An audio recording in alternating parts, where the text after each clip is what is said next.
اللہ الرحمن الرحیم۔ ناظرین و سامعین السلام علیکم۔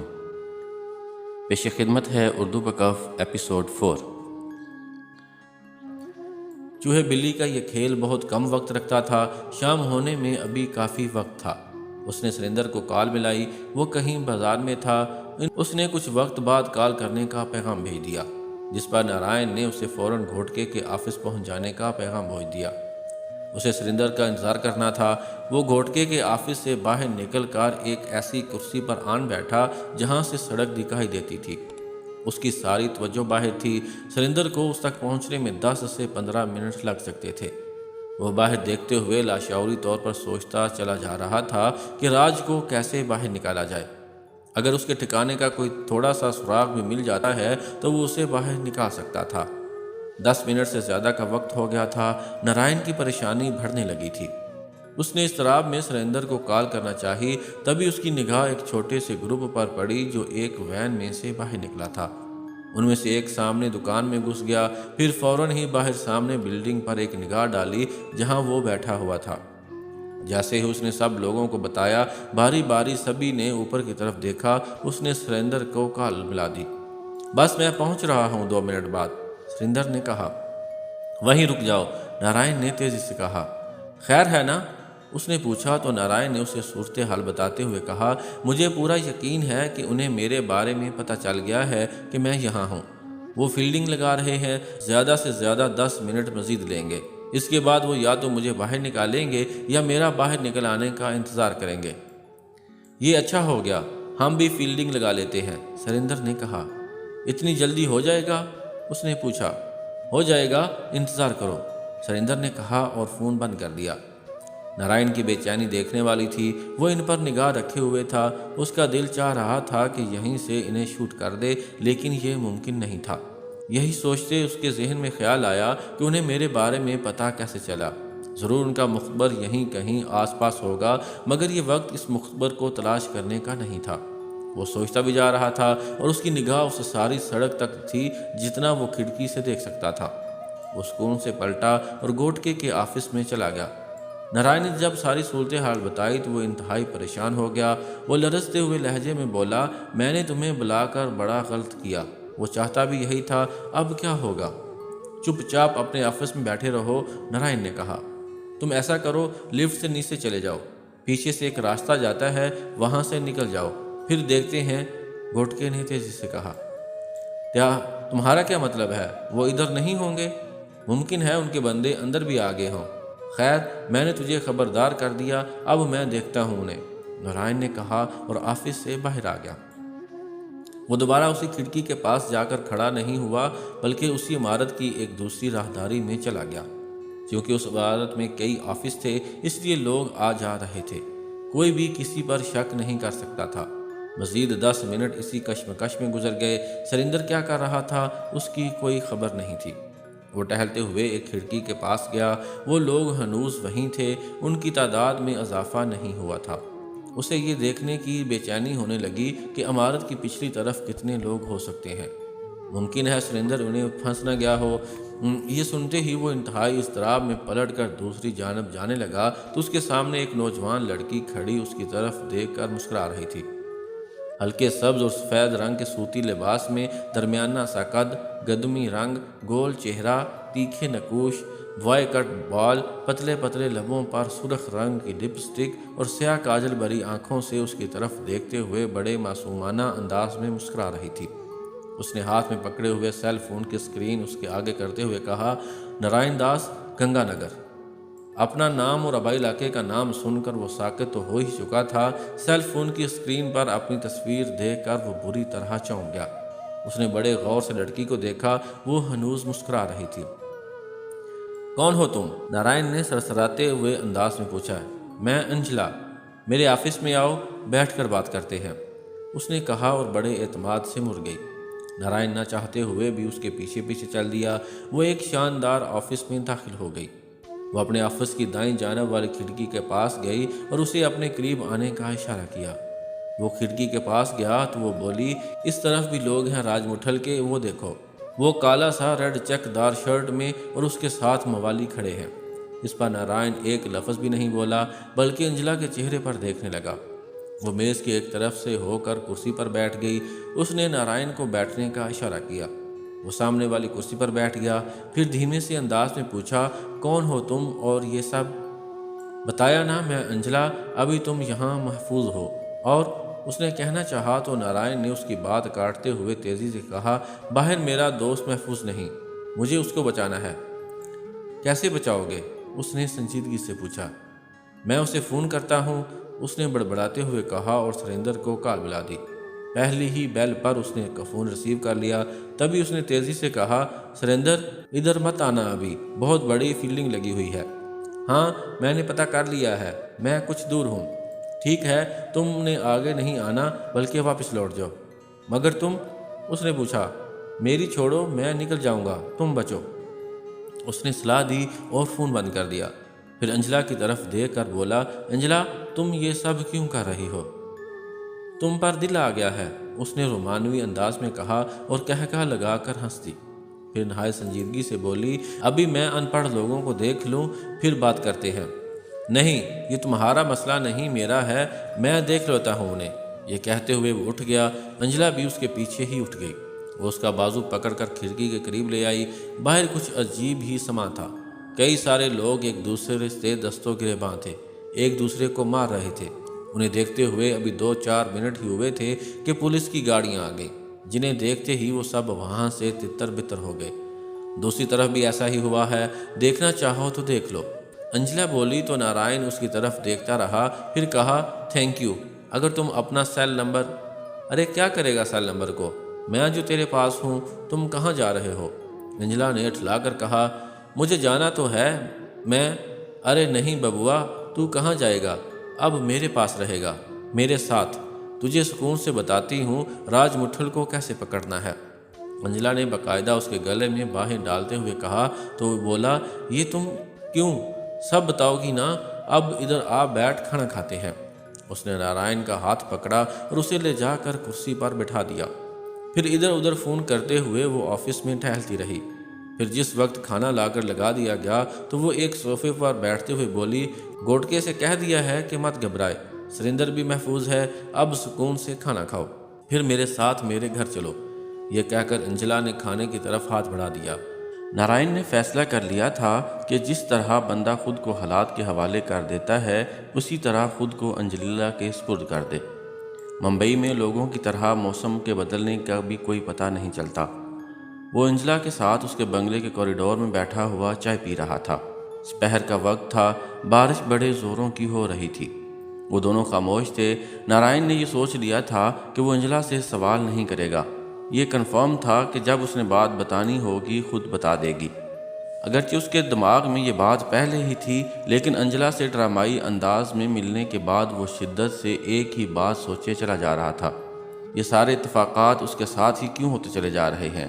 ہر قدم پر اس کی مدد کے لیے کوئی نہ کوئی موجود ہوتا ہے۔ کیا قسمت کی دیوی اس پر مہربان ہو چکی ہے یا پھر دوسری وجہ ہے؟ یہاں مرتے ہوئے بندے کے پاس سے لوگ نگاہیں چرا کر گزر جاتے ہیں، اس کے لیے اتنی مہربانی کیوں ہو رہی ہے؟ کیا کوئی شخص ہے جو چھپ کر اس کے پیچھے ہے؟ وہ جرم کی اس دنیا میں رہ کر بہت کچھ سمجھ گیا تھا۔ عموماً ایسا ہوتا نہیں اور نہ ہی ایسے اتفاقات جنم لیتے ہیں۔ فٹ پاتھ پر آنے سے پہلے اور فٹ پاتھ والی زندگی سے وہ بخوبی واقف تھا۔ اسے یوں لگ رہا تھا کہ فٹ پاتھ سے اٹھا لینے والی زندگی اس کی اپنی نہیں رہی، کوئی کٹ پتلی کی طرح اسے نچا رہا ہے۔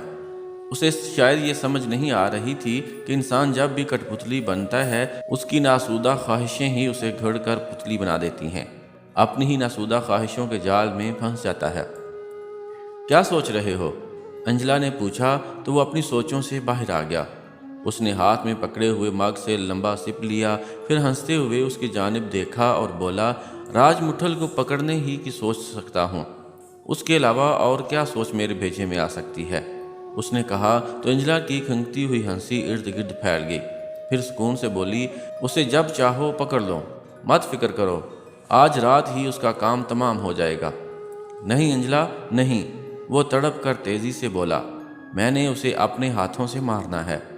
چلو ایسا کر لیتے ہیں، بس یہ سمجھ لو نارائن، وہ ہمارے سامنے ہے۔ جیسے ہی وہ ہاتھ کے نیچے آیا اسی وقت اس نے ہاتھ کے اشارے سے اپنی بات مکمل کر دی۔ ان کے درمیان خاموشی چھا گئی۔ تبھی نارائن نے ہنستے ہوئے پوچھا، انجلا، تم اتنی مہربان کیوں ہو گئی ہو مجھ پر؟ کیا پہلی نگاہ میں محبت ہو گئی ہے مجھ سے؟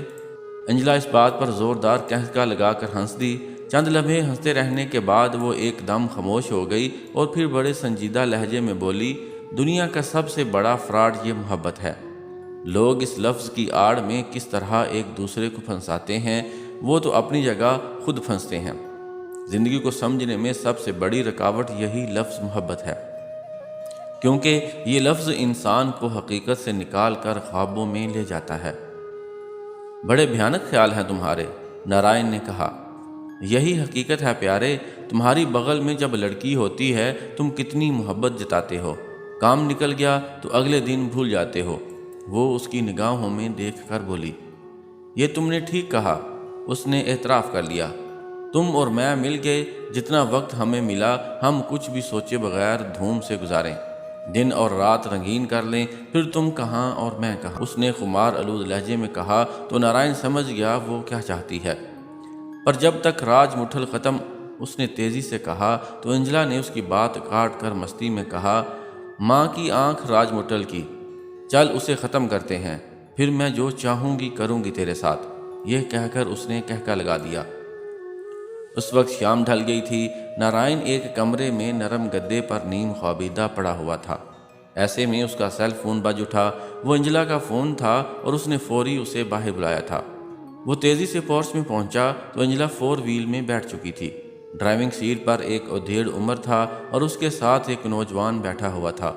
وہ انجلا کے ساتھ پچھلی سیٹ پر بیٹھ گیا تو 4 وہیل چل پڑی۔ وہ تیزی سے رہائشی علاقے میں سے نکلے اور 2 رویہ سڑک پر آ گئے۔ شام کے ایسے وقت میں ٹریفک بہت زیادہ تھی۔ نارائن کے ساتھ بیٹھی انجلا بڑے سکون کے ساتھ اپنے سیل فون سے کھیل رہی تھی۔ نارائن نے پوچھا ہی نہیں کہ کہاں جانا ہے۔ وہ خاموش بیٹھا رہا۔ ڈرائیور کی نگاہیں سامنے لگی ہوئی تھیں۔ وہ بڑی مہارت سے 4 وہیل چلا رہا تھا۔ ساتھ میں بیٹھا خاموش نوجوان یوں دکھائی دے رہا تھا جیسے روبوٹ ہو۔ وہ بھی چپ چاپ بیٹھا رہا۔ کچھ ہی دیر بعد وہ ویرولی سے دادر جانے والی سی لنک سڑک کے قریب سے گزر گئے۔ اس کے بعد وہ نادر شہر کی طرف داخل ہوئے اور پھر جھونپڑی پٹی سے ہوتے ہوئے وہ ویرولی فورٹ تک جا پہنچے۔ ڈرائیور نے 4 وہیل روک دی۔ انجلا نے سیل فون سے کھیلنا بند کر دیا اور نیچے اتر آئی۔ نارائن بھی اترا تو وہ فورٹ کی جانب چل پڑی۔ اس کا انداز یوں تھا جیسے وہ کسی پکنک پر جا رہی ہو۔ وہ چاروں آگے بڑھ گئے، پھر پتھر کی سیڑھیاں چڑھتے ہوئے وہ بالکل اوپر پہنچ گئے جہاں سے 2 طرف سمندر دکھائی دے رہا تھا اور تیسری جانب وہی غربت زدہ جھونپڑی پٹی۔ وہاں اندھیرا نہیں، مچلگی روشنی تھی۔ وہ چاروں بڑھتے گئے یہاں تک کہ ایک سرے پر 3 فٹ کی دیوار میں ایک دیا روشن تھا۔ وہ چرچ کی علامت تھا۔ وہیں اس کے پاس چند لوگ کھڑے تھے۔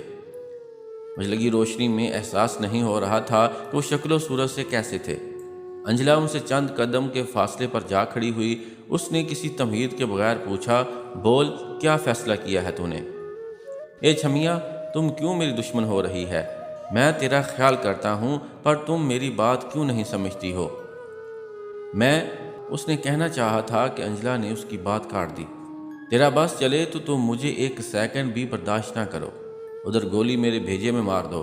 یہ عزت وزت چھوڑو، اپنا فیصلہ سناؤ۔ انجلا نے کہا تو وہ ایک دم سے ہنس دیا۔ تم ٹھیک بولی ہو چھمیا، ایک دم 16 آنے بولی تم۔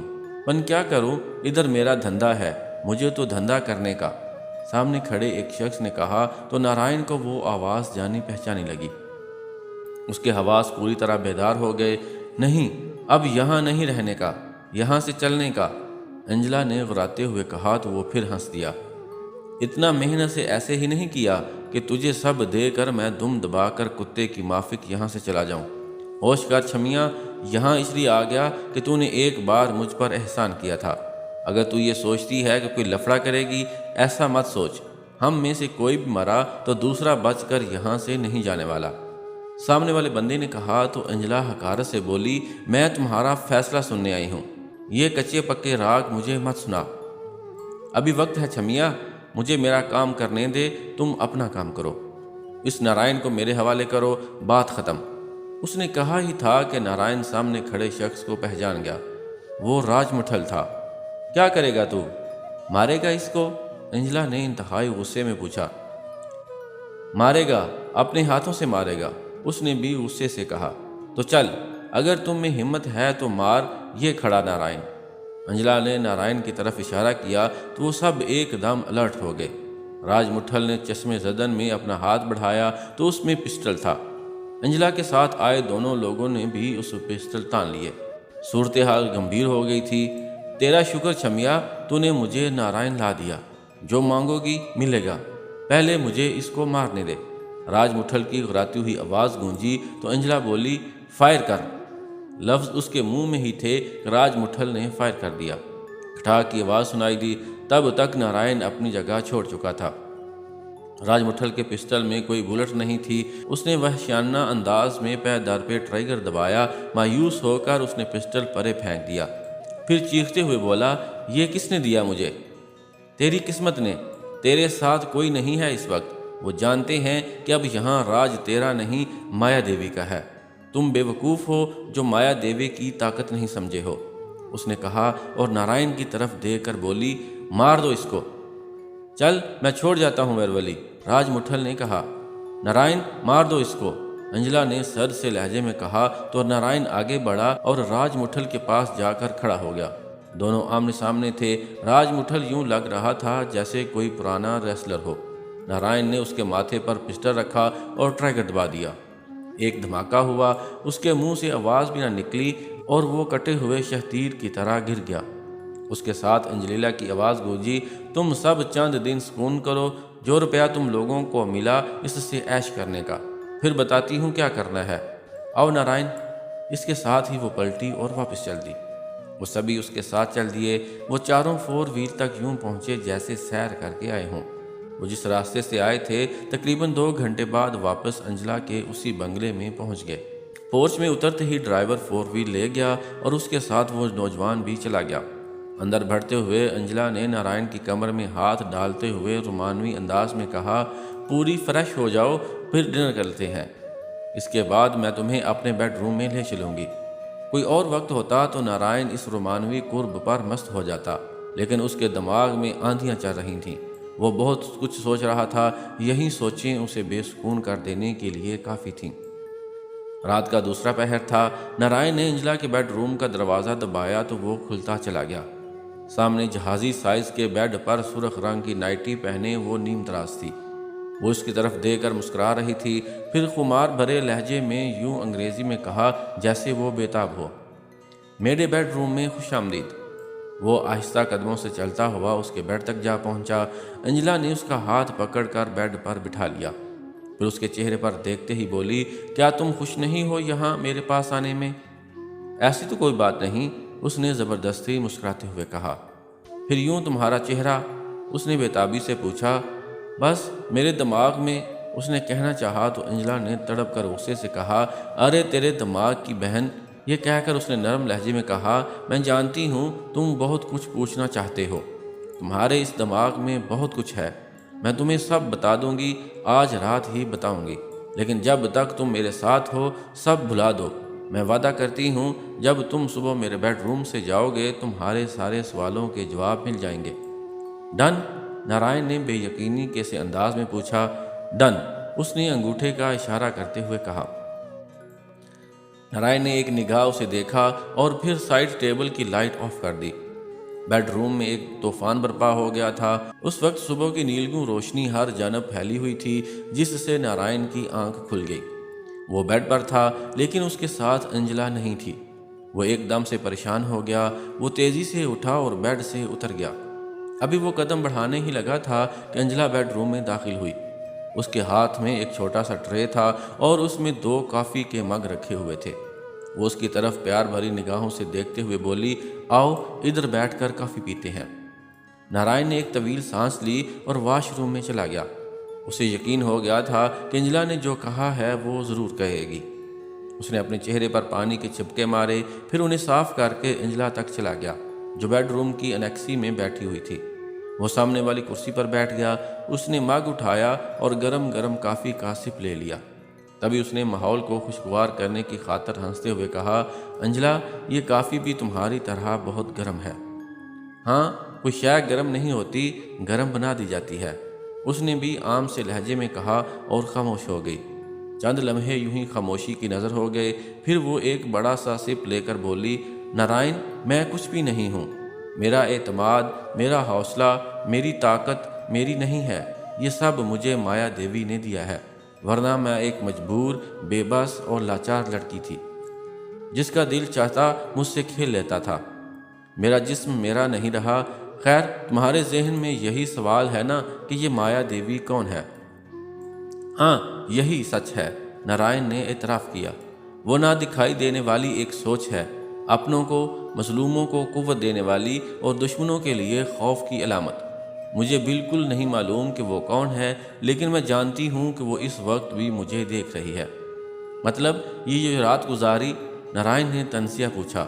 ہاں، یہ بھی اسے معلوم ہے، اسی نے ہی مجھے کہا یہ ایک رات میرا انعام تھی، تم مجھے اچھے لگے، انجلینا نے صاف کہہ دیا۔ پر یہ سب ہے کیا گورکھ دھندا؟ نارائن نے الجھتے ہوئے پوچھا۔ میں نہیں جانتی، جس طرح کل دوپہر سے پہلے میں تجھے نہیں جانتی تھی۔ یہ کہہ کر وہ چند لمحوں کے لیے خاموش ہوئی، ایک سپ لیا اور پھر کہتی چلی گئی، مجھے میرے سیل فون پر تمہاری ساری معلومات ملیں اور مجھے کہا کہ میں اسی عمارت میں گوٹکے کے آفس میں ہوں، تلاش کروں اور اپنے پاس محفوظ کر لوں۔ تمہاری تصویر مجھے اچھی لگی، میں نے 5 منٹ میں تجھے تلاش کر لیا۔ باہر جو کچھ ہوا وہ سب مایا دیوی کا اپنا کام تھا، مجھے اس کے بارے میں نہیں پتا کہ وہ کیسے ہوا، کس نے کیا، مجھے بس فون پر سب پتہ چلتا چلا جا رہا تھا، جس طرح مجھے کہا جا رہا تھا میں ویسا ہی کر رہی تھی۔ اور وہ راج مٹھل، وہ خالی پسٹل؟ نارائن نے پوچھا۔ تم شاید یہ سمجھ رہے تھے کہ میں سیل فون پر کوئی گیم کھیل رہی تھی، ایسا نہیں تھا، وہ معلومات مل رہی تھیں۔ مایا دیوی کی اتنی رسائی ہے کہ اس نے راج مٹھل کے ارد گرد بندوں کو خرید لیا تھا، سب موالی ٹپوری پیسے کے لیے سالے۔ آخری لفظ کہتے ہوئے اس کا لہجہ انتہائی ترش اور حقارت بھرا ہو گیا تھا۔ سوال یہ ہے انجلا، مایا دیوی، اس نے کہنا چاہا تو وہ ہاتھ کے اشارے سے اسے روکتے ہوئے بولی، پوری بات سن لو پھر کہنا۔ بولا، اس نے کہا اور ایک بڑا سپ لے کر خالی مگ ایک جانب رکھ دیا۔ مجھے یہ تک کہا گیا کہ بہت عرصہ ہوا تم کسی لڑکی سے نہیں ملے ہو، میں بھی بھوکی تھی، یہ ایک رات مجھے انعام میں ملی، یہ سب میں نے تمہیں بتا دیا، اب تم جو چاہو پوچھ سکتے ہو۔ مایا دیوی کون ہے اور مجھ پر مہربان کیوں ہے؟ نارائن نے تیزی سے سوال کیا تو انجلا مسکرا دی، پھر سکون سے بولی، اس کا جواب تو مایا دیوی ہی دے سکتی ہے، اگر وہ چاہے تو ابھی جواب بھیج دے، چاہے تو نہ دے۔ اوکے، نارائن نے بہت کچھ سوچ کر خاموش ہو گیا۔ وہ کتنی ہی دیر تک خاموش بیٹھے رہے، پھر انجلا نے اٹھتے ہوئے کہا، تیار ہو جاؤ، ناشتہ کرتے ہیں، تمہارا نیا لباس تمہیں مل جاتا ہے۔ یہ کہہ کر وہ اپنے بیڈ روم سے نکلتی چلی گئی۔ ناشتے کی میز پر انجلا تیار ہو کر آئی تھی، اس نے سیاہ بزنس سوٹ پہنا ہوا تھا، لبوں پر میرون رنگ کی لپسٹک کے ساتھ ہلکا ہلکا میک اپ کیا ہوا تھا۔ اس نے اپنا سیل فون رکھا اور میز کے گرد کرسی پر آن بیٹھی۔ اس نے ستائشی نگاہوں سے نارائن کو دیکھا، وہ بھی سیاہ سوٹ کے ساتھ سفید شرٹ اور گہری نیلی ٹائی باندھے جچ رہا تھا۔ اس پر نارائن نے ہنستے ہوئے پوچھا، کیا دیکھ رہی ہو؟ پتہ نہیں، مجھے رات بھی ملے گا تمہارا ساتھ یا نہیں۔ کیوں، ایسا کیا ہے؟ ناشتہ کرو، بہت بھوک لگی ہے، اس نے کہا اور ناشتے کی طرف متوجہ ہو گئی۔ گاہے بگاہے اس کے سیل فون کی اسکرین روشن ہوتی رہی، وہ ایک نگاہ ڈالتی اور پھر کھانے کی طرف متوجہ ہو جاتی۔ جب دونوں کے سامنے چائے کے کپ آ گئے اور ملازمین نے سارے برتن اٹھا لیے، تب انجلا بولی، وہی ہوا نا جو میں سوچ رہی تھی۔ کیا مطلب؟ نارائن نے کسی نئے خدشے کا خیال کرتے ہوئے پوچھا تو وہ بولی، سنو، تمہارے لیے ایک پیغام ہے۔ نمبر 1، یہیں ویرولی میں رہو اور بھائی گیری کرو۔ نمبر 2، باہر جانے کے لیے تیار ہو جاؤ۔ نمبر 3، ممبئی میں کسی بھی جگہ کسی بھی فرم میں جاب کر لو۔ یہ آپشن تو پہلے بھی۔ وہ کہتے کہتے رک گیا، اس کے ذہن میں فوری خیال آ گیا کہ اسے انجلا کے سامنے اپنا ماضی بیان نہیں کرنا چاہیے۔ اس بار وہ بڑے سکون سے بولی، مجھے نہیں معلوم یہ آپشن تمہیں پہلے ملے ہیں یا نہیں، لیکن اس وقت میرے سامنے ہیں، بولو کیا چاہتے ہو؟ جس نے آپشن دیے ہیں اسی کی جو مرضی۔ نارائن نے بڑے سکون سے جواب دیا تو وہ ہنس دی۔ اسی لمحے اسکرین روشن ہوئی۔ انجلا نے پڑھا اور پھر بڑے ناسودہ لہجے میں بولی، نہیں، آپشن تمہیں سے مانگی گئی ہے، تو کہہ دو نمبر 3۔ نارائن نے الجھتے ہوئے کہا۔ انجلا نے نمبر 3 ٹائپ کر دیا۔